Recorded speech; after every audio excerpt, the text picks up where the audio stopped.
This is KHPR, the Voice of Darkness podcast. I'm Magister Robert Adams, your host, who will be accompanying you on your journey.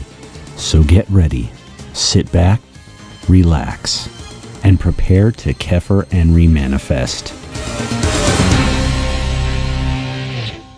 Greetings.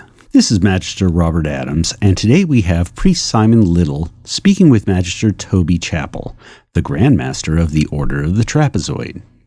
The Order of the Trapezoid has been an interesting and controversial group within the Temple of Set over the years, and we hope that this interview answers many questions that you might have. This is Simon Little from KHPR, and today's interview is with Toby Chappell, who's Grand Master of the Order of the Trapezoid. Thanks for joining us today, Toby. Good evening, Priest Little. Thank you for having me on the program. Well, we're really glad to have you. I wanted to talk to you today about the Order of the Trapezoid and its work and how it fits into the larger work of the Temple of Set.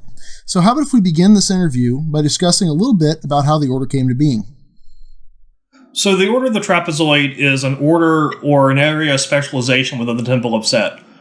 It is consecrated as an order of knighthood dedicated to the Prince of Darkness and to the protection of the Black Flame. The Black Flame itself being the source of self-aware, self-directed consciousness. Now, the story has a formal beginning in 1970 when the Order was first mentioned by name by Anton LaVey in an issue of the Church of Satan's newsletter, The Cloven Hoof. Like most stories, though, its true beginnings go much deeper than the first time that anyone first mentions its name. The history of the Order of the Trapezoid is that of a formula for the emergence of the hidden into the awareness of those touched by the black flame of consciousness. Though LaVey had long been fascinated with the aesthetic of German expressionist film and their visual successor of the film noir of 1940s Hollywood, he was also an admirer of the works of H.P. Lovecraft, and particularly their emphasis on the pre-rational horrors of the human psyche, given form as gods not of this earth, and the atmosphere of dread that forced Lovecraft's protagonists, and sometimes even as readers, to face their deepest, most primal fears. And also, LaVey saw connections between the so-called strange angles of human and alien architecture in the stories of authors like Lovecraft and Frank Belknap Long, which functioned as gateways into other realms of existence and awareness. And he connected these strange angles with the visceral, angular sets of such films as Das Cabinet, Dr. Caligari, and Metropolis, as well as the photography of William Mortensen, whom the famous photographer Ansel Adams referred to as the Antichrist, because of his otherworldly and occult-focused imagery. These threads culminated in what LaVey referred to as the law of the trapezoid, which stated that certain angles that were harmful to most people would be beneficial to those who were properly initiated into their mysteries. And further inspired by a Lovecraft tale that introduced a starry wisdom sect among its protagonists, who utilized a shining trapezohedron to communicate with an entity beyond the stars, LaVey created the Order of the Trapezoid within the Church of Satan. Now, all of these ideas were highly influential on the rituals and the aesthetics of the early Church of Satan, as can be seen in the various rites in LaVey's 1972 book, The Satanic Rituals. A discussion of the law of the trapezoid itself was given as an introduction to Die Elektrischen Vorspiele in that volume. Now, as I said, the order was first announced in the December 1970 issue of the Cloven Hoof, where it was described as the board of directors and the security staff of the church. But through various iterations of what exactly the order signified within the church, the emphasis always remained on the order as the behind-the-scenes caretaker of those ideas and practices of which the church was the public, active face. Within the Temple of Set, however, the order did not take a definite form until 1982, following what has since become known as the Wewelsburg working. That working, which was conducted by the founder of the Temple of Set, Dr. Michael Aquino, took place at the Wewelsburg Castle in Germany. This castle was originally built on a natural fortification as early as the 1st century of the Common Era, and was later rebuilt in the 1930s by Heinrich Himmler to function as the spiritual headquarters for the SS, sort of his Grail castle with the fantasy of the SS as a modern incarnation of the Grail knighthood. So here's why I probably should stop and explain a little bit while we're interested in this sort of thing, because as one might imagine, this can be a sensitive and uncomfortable topic. I completely agree with you. So Despite the uncontestably evil acts committed by the SS, though, in its more idealistic days, it was intended to be a knighthood to glorify and apply the highest ideals of the German people, as expressed in the 19th century literary and artistic movement called German Romanticism. Ideals and methods such as dynamism, artistic alchemy, the non-rational as inspiration, and even the worship of life itself. But, tragically, as we're well aware, these became perverted and became tools of totalitarianism, tribalism in its most negative sense, xenophobia, brutal acts committed on a mass scale. Absolutely. Well, and that actually kind of outlines one of the reasons why the left-hand path and the way that we define it in the temple is so misunderstood. And that's because we can look into those taboo subject matters, and then we try to understand it from the context where it develops. And then based on that understanding, we try to incorporate that, at least the useful parts of it, into our own work. Yeah, definitely. Within the Order of the Trapezoid, we've had members of all levels, including Grandmaster, who are members of one class or another of people who would have been persecuted or even killed by the Nazis.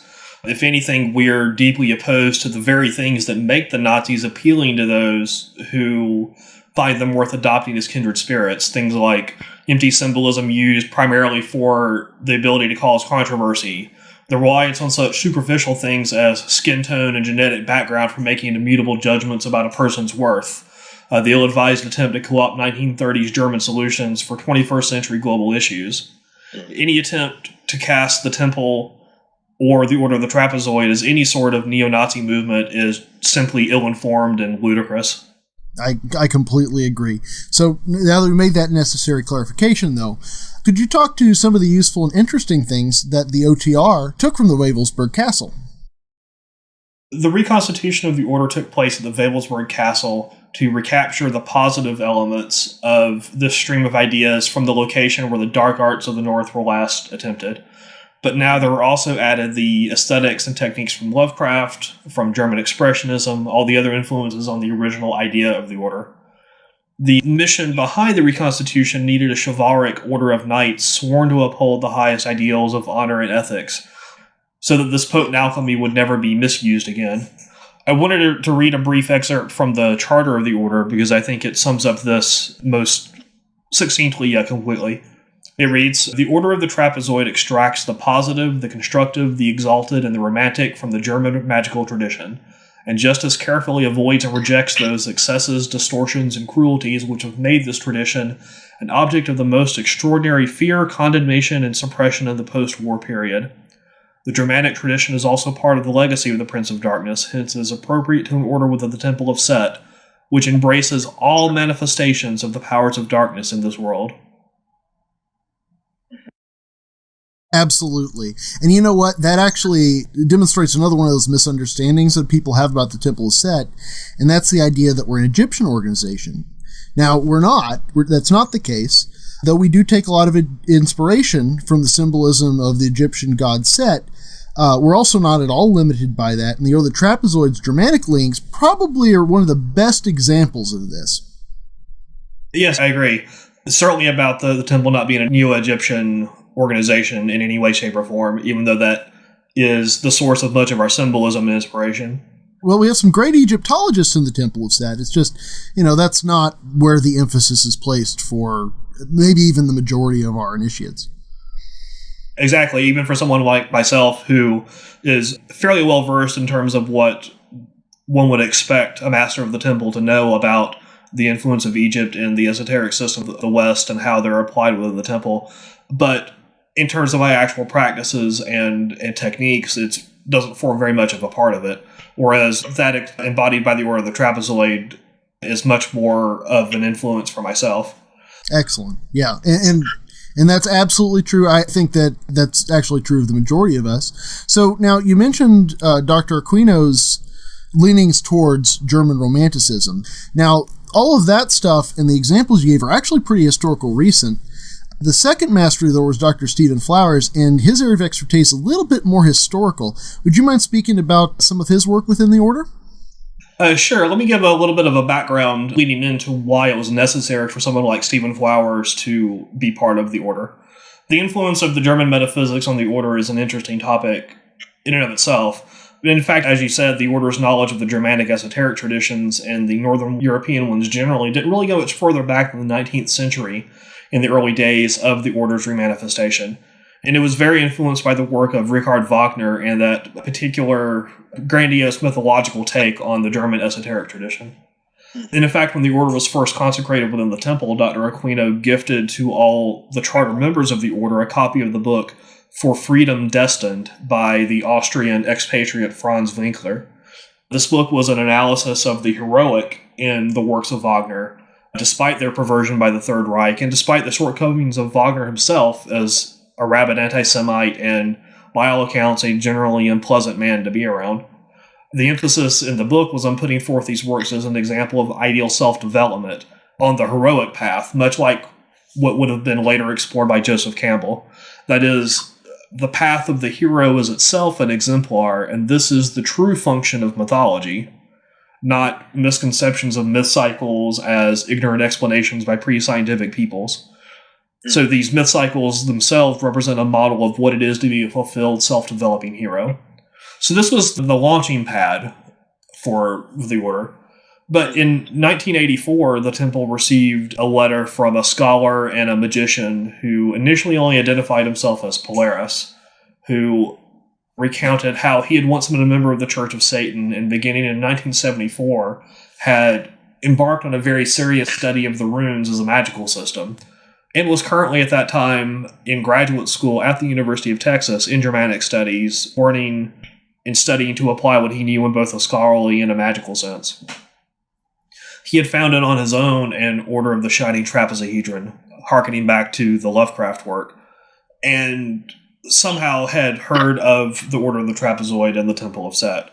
So a brief exchange follows where it becomes readily evident that this Polaris, who later revealed his name, of course, as Stephen Edgeworth Flowers, was a legitimate scholar and a legitimate practitioner of these Northern European magical arts.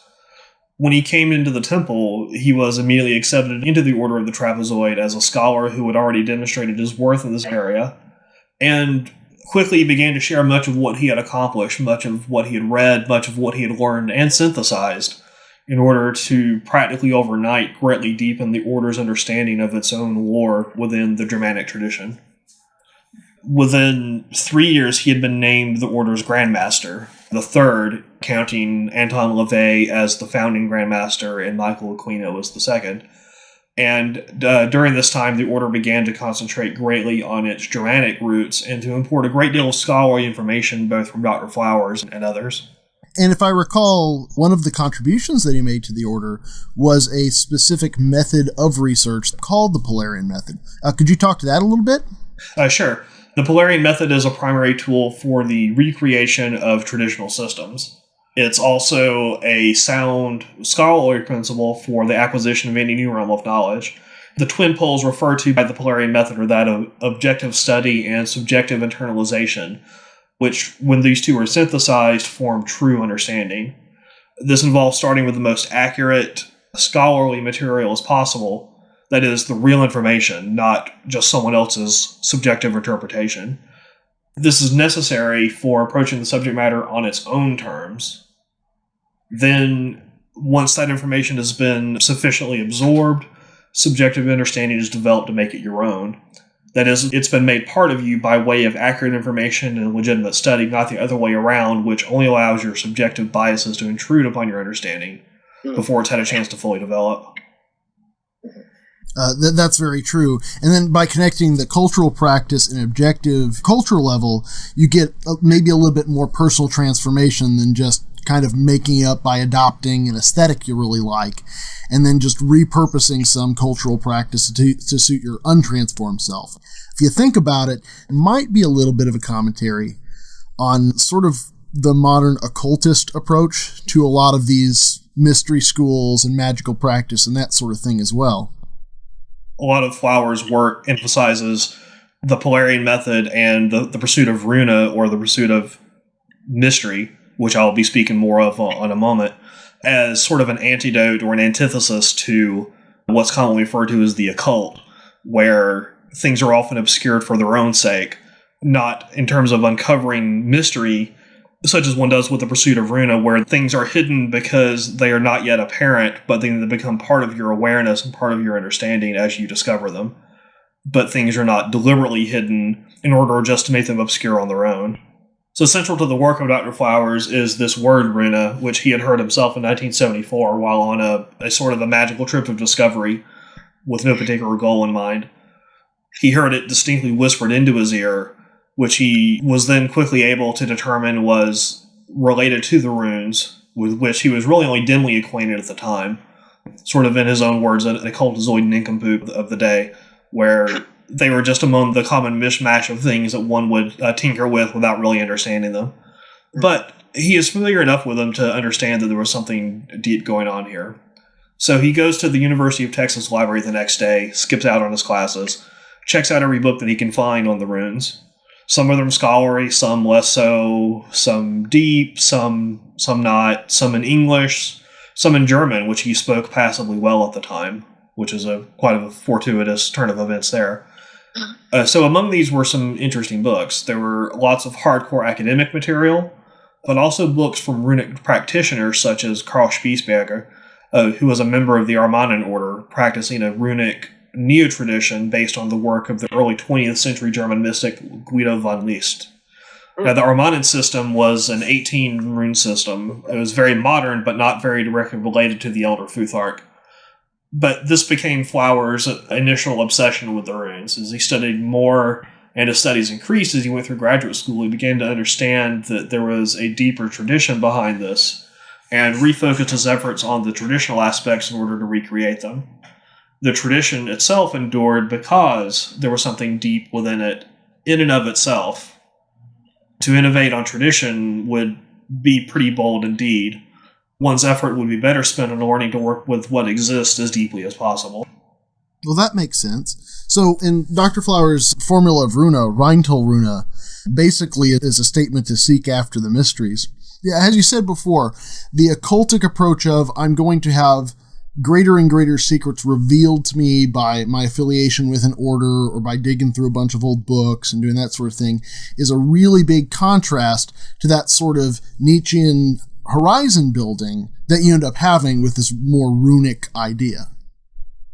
Absolutely. One of the principles of Runa is embodied in the lines from the Havamal, which state, one word led me to another word, one work led me to another work. This is the principle that as one discovers or uncovers more of the mysterious, there's more yet to be found, which had been previously hidden to you because you weren't ready or able to see it yet. So this is a recursive method for digging deeper and deeper into the roots of things in order to be fully transformed by them. Well, that's excellent. So going back a little bit to the Wewelsburg working, one of the things Dr. Aquino got from the work was the concept of Valhalla. Would you mind discussing that a little bit and explain what it means to the order? Certainly. The chamber in the Wewelsburg that is often referred to as the Hall of the Fallen is somewhat officially known as the Gruft, which is the German word for crypt. It's not actually a crypt. It's clear if one sees the inside of it in person that it was never meant to hold funerary urns or anything like that, as many of the popular accounts would have you believe. It's very much more of a focusing chamber where any sound emanating from within the chamber and any light shining through the four high windows is focused on the central pit. The Hall of the Fallen is also one of the ways that the word Valhalla is typically translated. So while it's unofficially a name for the chamber itself, more specifically, it was a concept that Dr. Aquino explored within the Wewelsburg working. Valhalla is what we would refer to as a state of constant motion, renewal, dynamic, self-directed existence. If you compare this with the mythology around Valhalla in the Northern European tradition, Valhalla was the place where warriors went after having been slain in battle. There they engaged in perpetual combat, interspersed with perpetual feasting. Both of these are meant to be not only a source of pleasure, but also a source of readiness and preparedness. When the Twilight of the Gods, Ragnarok, takes place, there is the unleashing of the armies that had been training in Valhalla to fight in this final battle before the cycles of existence begin anew. The state of Valhalla, as understood within the order of the Trapezoid, is such that one has a sense of the immortality of the psyche, but is also prepared prior to the demise of the physical body to be able to do whatever is necessary. That is, a state of perpetual readiness by keeping things moving, keeping one's life in motion, never resting for more than is necessary, and never straying far from the ideal of continual self-change. Now, this change may not necessarily encompass more being or an increased level of access to being, such as the word Kepher does. Kepher being the Egyptian word for to become, which is the watchword of the Aeon in the Temple of Set.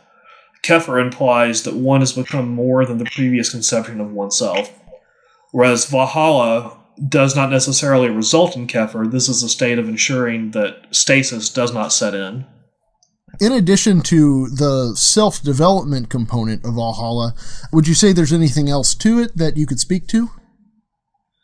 Sure, there's an implication of social responsibility in a sense there as well.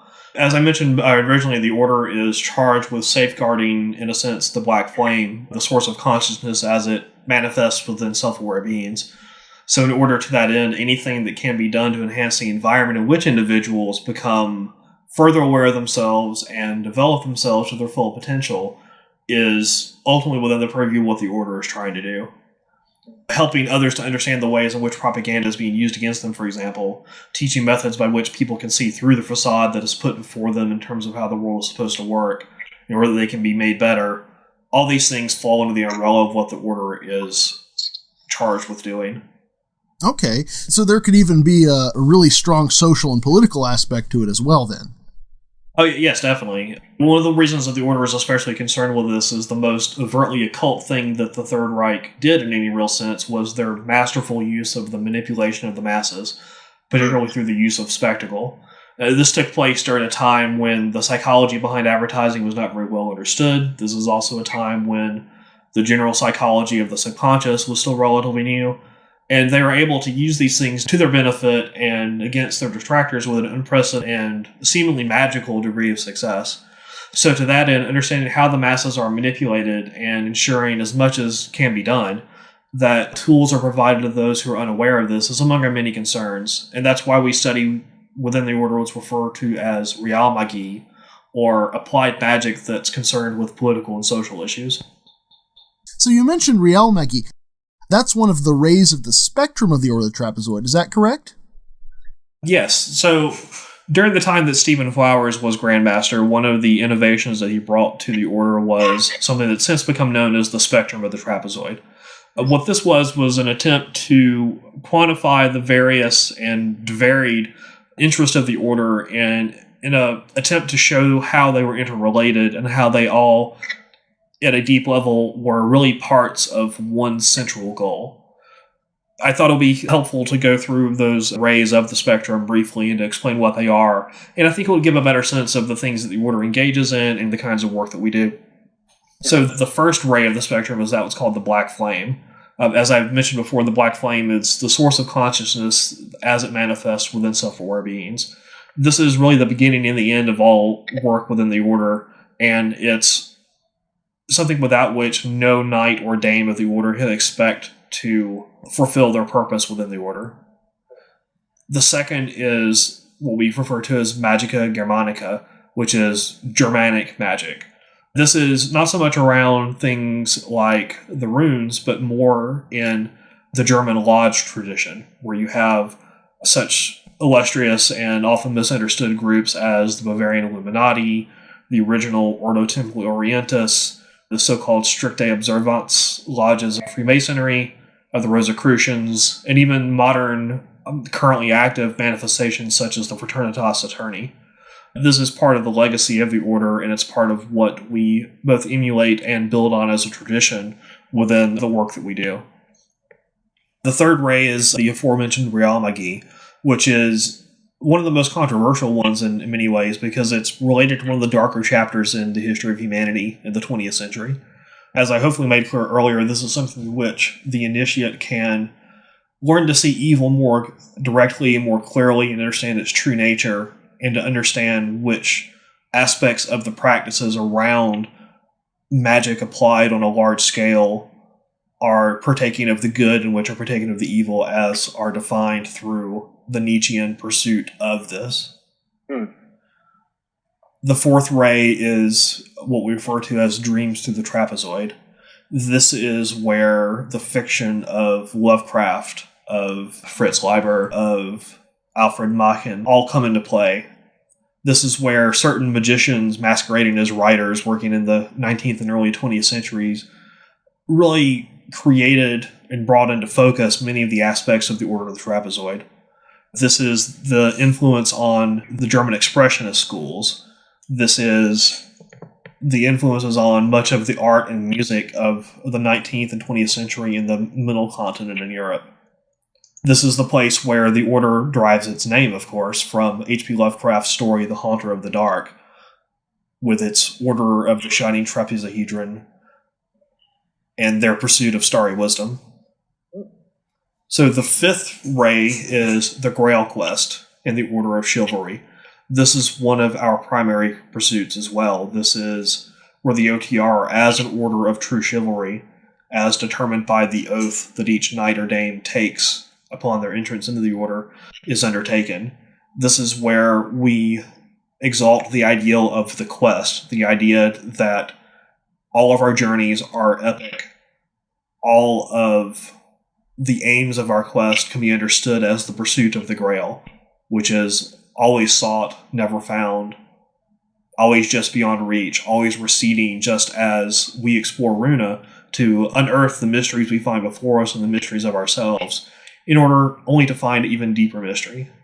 This is also where we have interest in things such as other warrior traditions like the samurai, the Sufi traditions. This is the art of the questing warrior. The sixth ray of the spectrum is called the rise of the trapezoid. This is concerned with the history of how trapezoidal principles rose up and are continuing to develop. This is where we focus on mythology and neo-mythology in terms of how the myth building is itself an expression of the Black Flame and becomes an exemplar of the quest. This is what we use to lend balance and wisdom to the practical applications of these other things that we experiment with. And this is also where such interesting things as multidimensional musings and exploration of time as a magical tool come into play. The seventh ray of the spectrum is that which we refer to as the Way of Wotan. Wotan is the German form of the god Odin. This is the form of the Prince of Darkness, which was the form that was encountered by Dr. Aquino in the Veilsburg working. And this is where the Germanic path itself is pursued. So it's pursued both as historical, but also pursued as ever-evolving now that it has been fully reborn into the world. So, to clarify, where a Hermetic or Egyptian-oriented magician might identify with Set and Typhon, for the more Germanic-oriented magician, they might be more inclined toward Wotan. Absolutely. Odin or Wotan, or whichever form you approach it in, is one of the other aspects of the Prince of Darkness as we understand it within the temple and within the Order of the Trapezoid. Just as Set is that same manifestation within the Egyptian pantheon, Wotan is the manifestation of the Prince of Darkness within the Germanic pantheon. This is the one who is the initiator. This is the one who brings inspiration. His name literally means, in its roots, Master of Inspiration. This is where you have the contrast between Set as the bringer of isolation and separation, as opposed to Odin, who is the bringer of inspiration, as both aspects of what the Prince of Darkness is as a principle that we work with. Excellent. So, to clarify that as well, that's not just kind of a false syncretism that someone might place on top of those things. It's taking that thing which the Prince of Darkness represents to us from within a cultural context and then deriving additional meaning based on that context. That's right. These would be considered the subtle deity forms of that same foundational principle that we call the Prince of Darkness. That's an excellent clarification. The eighth ray of the spectrum is what we call the angles. Specifically, this is the work with geometrical magic. As I mentioned earlier, the strange angles of Lovecraft, of German Expressionism, etc., that were a major influence on the philosophies and practices of Anton LaVey. and which were reborn in the Order of the Trapezoid in its original conception. This is also where we work with something that we call the 9 angles. The 9 angles comes from a work that was published in the Satanic Rituals called The Ceremony of the 9 Angles, which was written by Dr. Aquino as a personal favor to LaVey. The 9 angles referred to in the ceremony are the 5 angles of the pentagram and the 4 angles of a trapezoid, with the upper corners of each figure connected to form one unicursal figure. It's difficult to go in depth into this on a podcast like this because we don't have visual aids to show what we're speaking of. But in a sense, the 9 angles can be seen as a description of the journey that an initiate makes, as well as within that journey, the individual cycles of how ideas and processes come into being. Each angle has a word associated with it, which encapsulates that part of the process. And so by understanding it in its unfolding, then the process as a whole can be understood. Think of this as something along the lines of the runes. In a sense, take, for example, the Elder Futhark of 24 runes. These are 24 aspects of one central mystery.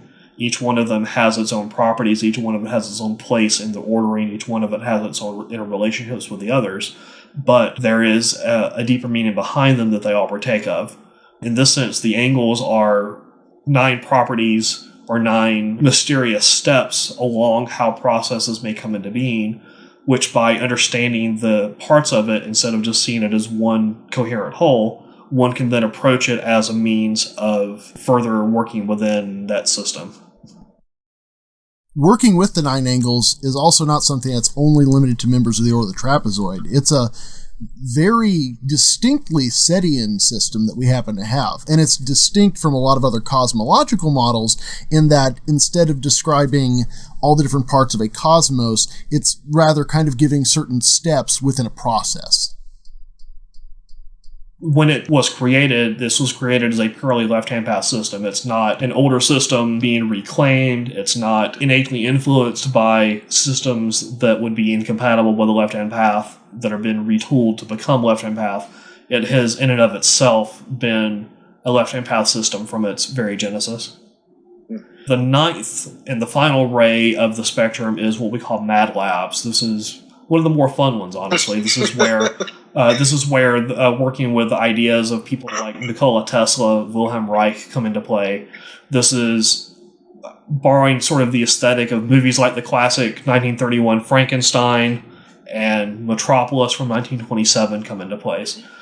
Things where you have the archetypal mad scientist who is sparing nothing to cause his creation to come into being, and doing so with a wide variety of gadgets and things that go crackle and charge the chamber, and things that will kill you if you get too close to them, such as Tesla coils.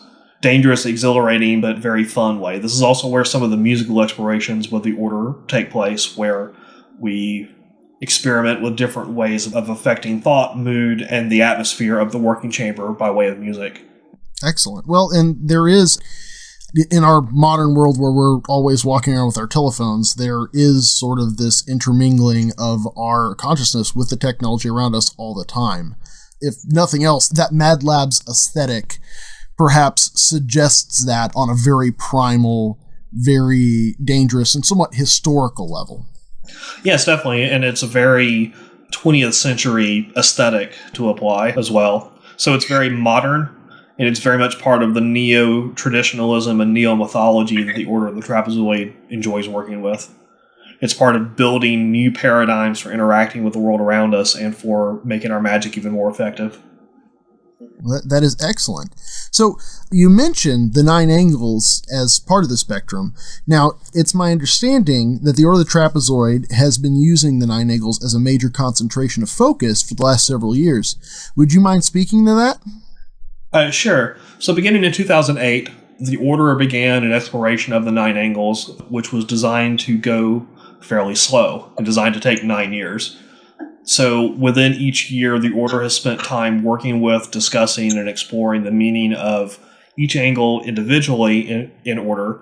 And then at the Temple of Set's annual conclave, which typically happens during the fall, there is a working that is presented to the temple as a whole, which all members of the temple can participate in, which is sort of sharing what the order has learned about that particular angle in this year.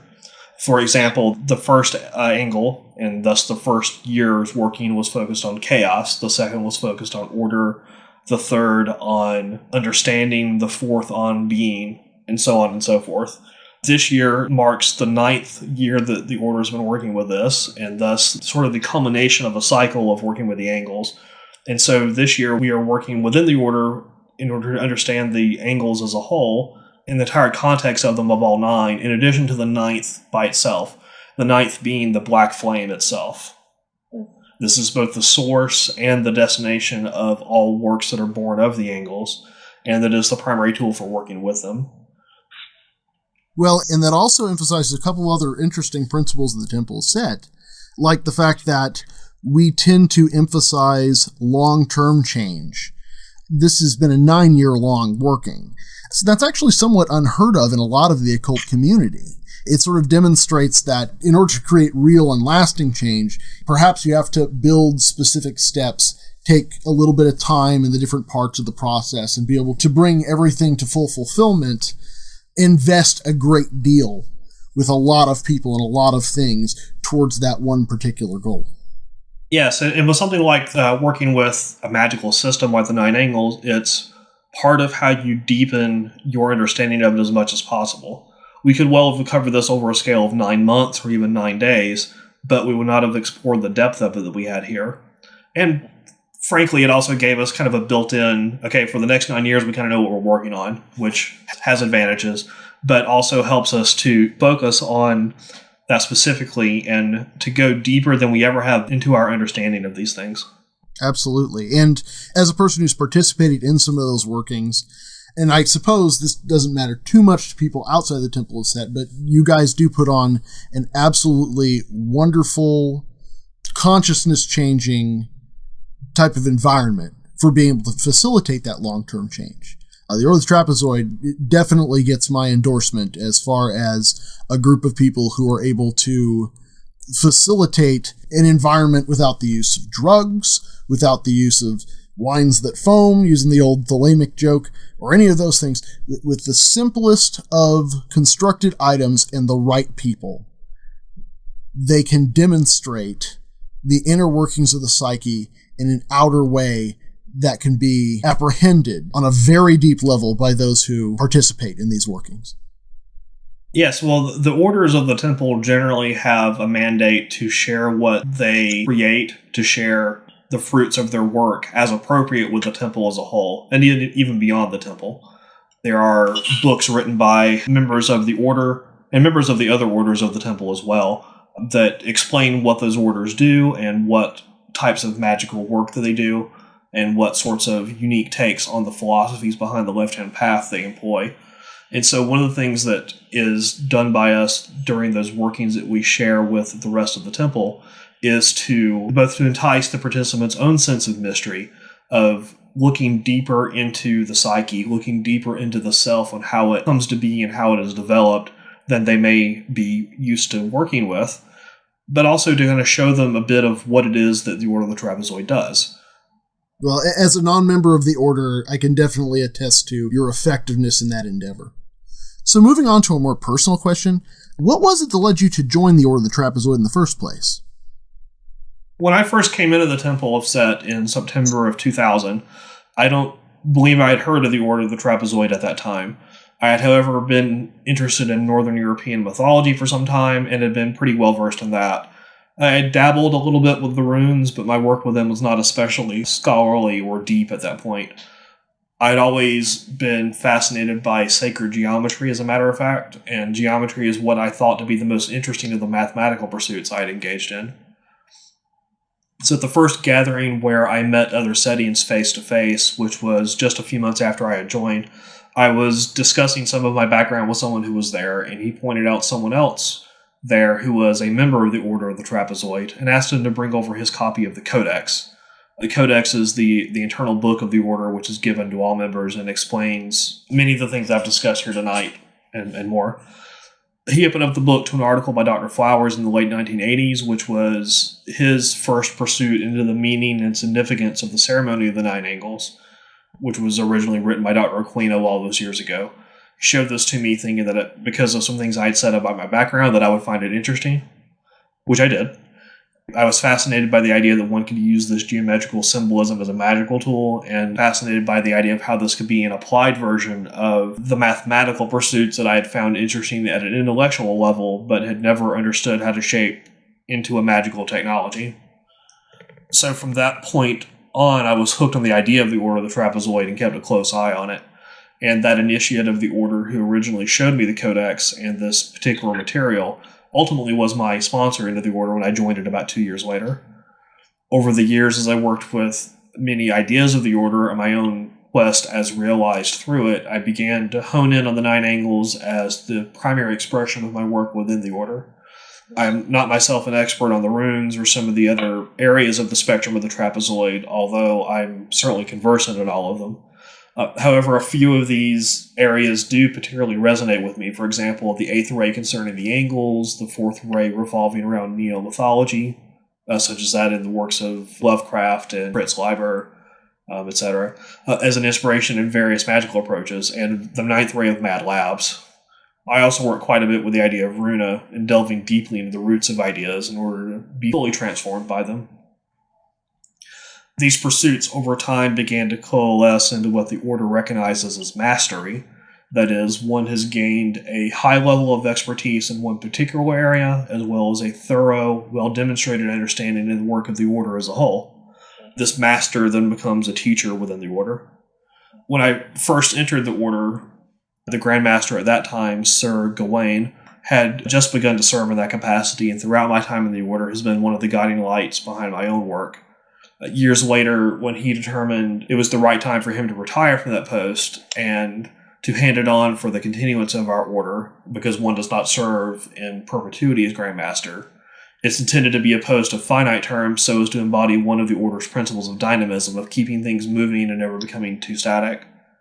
This choice of a successor must be able to provide for a continuous refinement of the clarity of vision of what the Order can be, and be able to lead all the knights and dames of the Order to reconnect with the roots of their own quests, to approach them with renewed vigor so that they can work towards their fulfillment.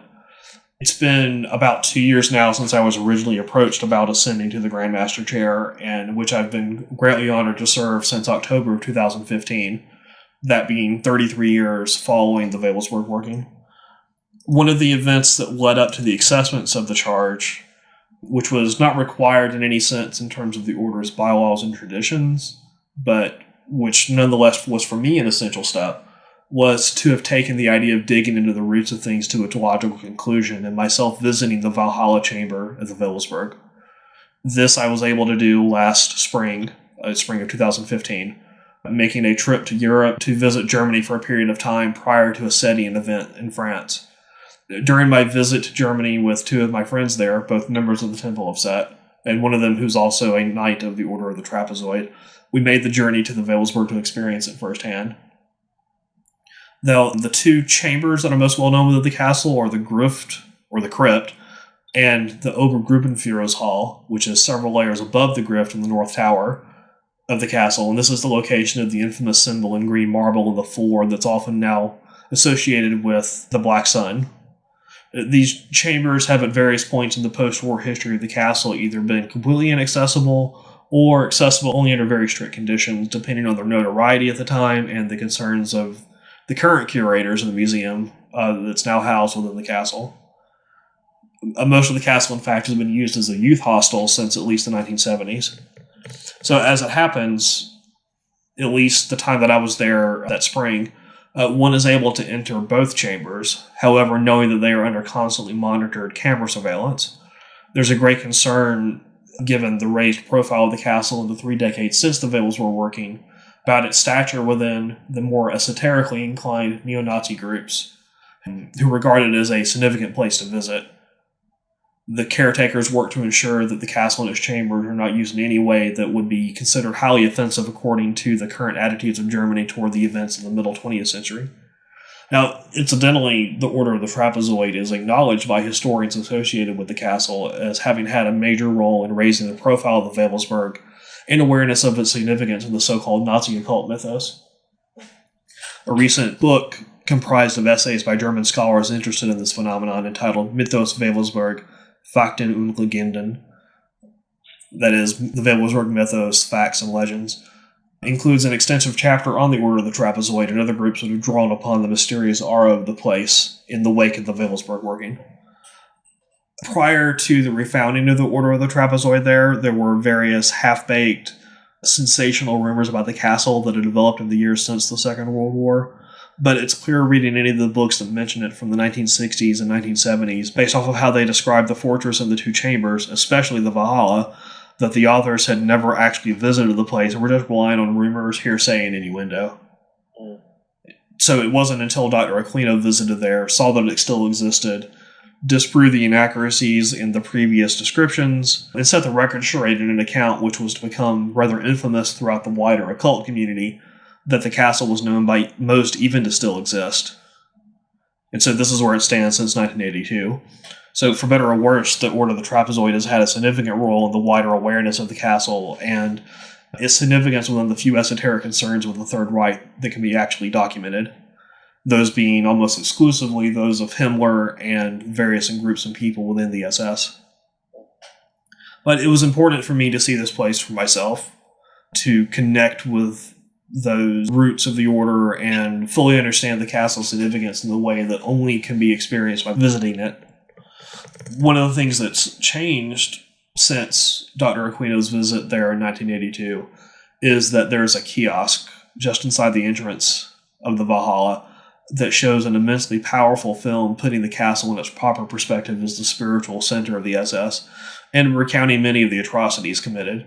But because of the acoustics of the Gruft, which causes sound waves within the chamber to be reflected repeatedly onto each other, and also focus all the sound toward the center of the room, the voiceover and the rather spare music from the film take on an even more ominous tone as one walks about the chamber.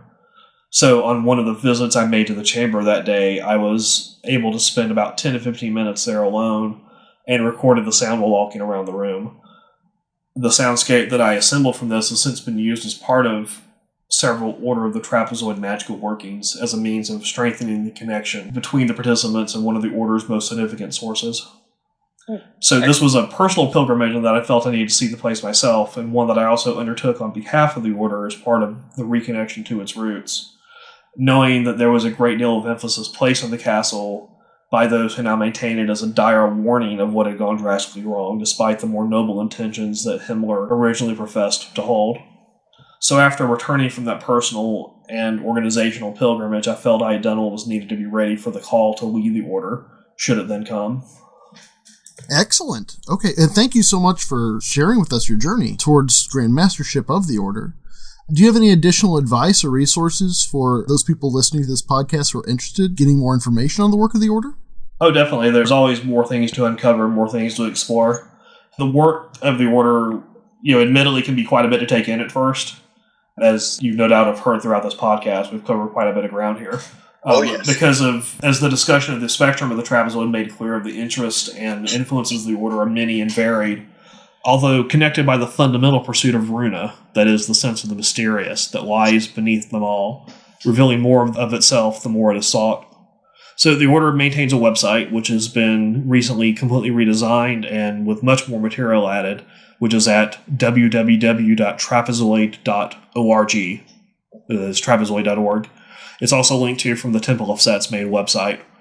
So one of the pages on the website, which in addition to all the essays printed there about what the Order is and does, dating back from the founding of the Order to the present, is a resources page which suggests some further reading, viewing, listening for more of what those in the Order find interesting and inspiring. So many more topics than can be covered in this interview can bind further illumination, shall we say, there. So I'll briefly mention some of the more important of these as some recommended places where one might begin to study. So an invaluable resource, of course, is the Temple of Set History by Dr. Michael Aquino, Grand Master Emeritus, which can be ordered through Amazon. This lengthy work covers much of the early history of the temple, but includes an extensive chapter on the Veilsword working and the Order of the Trapezoid itself. And the book also includes various essays that have been previously only available within the Temple of Set, but are now presented uncensored to the public. There's also a book by Dr. Stephen Flowers, Grandmaster Emeritus, titled Lords of the Left-Hand Path, which covers the left-hand path throughout history, but also includes 2 detailed chapters on the Church of Satan and the Temple of Set, including some further information regarding the Order of the Trapezoid. This is one of those books that's necessary for understanding the matrix of thought in which the Order has been created. Absolutely. Well, in addition to that, it's probably one of the central books where the Setian concept of the left-hand path, sort of an anthropological idea of what it consists of, is explained to those people not involved in the Temple of Set.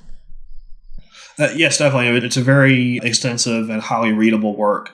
It's written not as a scholarly study so much as a scholarly overview of the material in a way that's meant to be very accessible to the general public. Absolutely. It works very well as a bibliography. Yes, most definitely. Many more resources there than can be covered here, but they're a gold mine of further things to explore. Also, there is Uncle Setnock's Essential Guide to the Left-Hand Path by Don Webb, former High Priest of the Temple and also a Master of the Order of the Trapezoid, which is essential for its analysis of modern left-hand path through thought and practice, and it even includes suggestive rituals and exercises of self-exploration, some of which have an implicit undercurrent of many of the ideals of the Order. Now, both of these latter 2 books can be ordered directly from Lodestar Press, which is at www.seekthemystery.com. Lodestar is the remanifestation of the renowned Runa Raven Press. These books and others from Runa Raven, which have been out of print for quite a while, can be acquired at much more reasonable prices there than through eBay and friends. That's absolutely true. So don't go pay $200 for them. Moving on from Temple authors to some other resources that are useful if you're at all interested in some of the topics I've covered today. So the works of Lovecraft, of course, are very highly recommended, and of particular relevance are the stories The Haunter of the Dark, Dreams in the Witch House, and The Silver Key. There are various works recommended by the Order for studying the runes as well. Some of these, of course, are by Dr. Flowers, himself a well-known expert on the runes, and I would highly recommend his recent Alu, and that's A-L-U, which is a synthesis of his more than 40 years of scholarly and magical work in this area. His books are recommended generally for the relevance to the Order's work and interests. So, some along the lines of our interest in geometry, an essential work there is Mario Livio's The Golden Ratio, The Story of Phi, the World's Most Astonishing Number. So this book spends many of its pages debunking commonly held, yet incorrect notions around the Golden Ratio, but it does so not to just throw water on the whole thing, but in order that it can reveal many of the deeper truths that are still behind it. So this is showing in a very real way that as one mystery is exposed to the light of reason, there's always a deeper one lurking behind. The Order is especially interested in how mythology has evolved over time. So in that sense, there are several works recommended that cover aspects of the occult in the 20th century. Some of these showcase that it often does not matter if an account's true in the verifiable, factual sense, but rather that there can be equal or greater value in inspiring the sense of mystery, the sense of Runa, to draw the reader forth toward previously unimagined vistas. A prime example of this is the seminal volume Morning of the Magicians, which is, shall we say, responsible for quite a bit of the more nonsensical occult ideas in the 1960s and 70s. Absolutely. But it's also equally responsible for opening the ideas and imagination of a great many people towards deeper paths. Yeah, that particular book, its cultural impact really can't be understated. Like, it was one of the first books to talk about the whole ancient astronauts theories that you kind of see nowadays on the History Channel, and that was even before Chariots of the Gods came out. So it definitely has had a huge cultural impact, but it'd be really nice to emphasize the fact that it is a terrible history book.